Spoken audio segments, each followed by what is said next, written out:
ಯಾರೇ ಅಕ್ಕ ಬೆಂಗಳೂರು ಕಾಯೋಳು, ಅಮ್ಮನಿಗೆ ಅಮ್ಮ ಅಣ್ಣಮ್ಮ, ಯಾರೋ ತಮ್ಮ ಕರ್ಗಾನ್ ಮೆಚ್ಚೋಳು,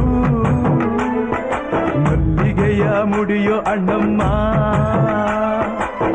ಬರುತ್ತೀನೆಂದರೆ ಇಲ್ಲಿಗೆ ಬರೋ ತನಕ ಮೌನಿ, ಕೊಡುತ್ತೀನೆಂದರೆ ಹರಕೆ ಕೊಡೋ ತನಕ ಕೋಪಿ. ಆಡಿದ ಮಾತನ್ ಮೀದಿರೋ ಭಕ್ತರ ಇವಳಿಗೆ ಇಷ್ಟ ಇಷ್ಟ. ಅಮ್ಮನಿಗೆ ಅಮ್ಮ ಅಣ್ಣಮ್ಮ, ಯಾರು ತಮ್ಮ ಕರ್ಗಾನ್ ಮೆಚ್ಚೋಳು, ಮಲ್ಲಿಗೆಯ ಮುಡಿಯೋ ಅಣ್ಣ.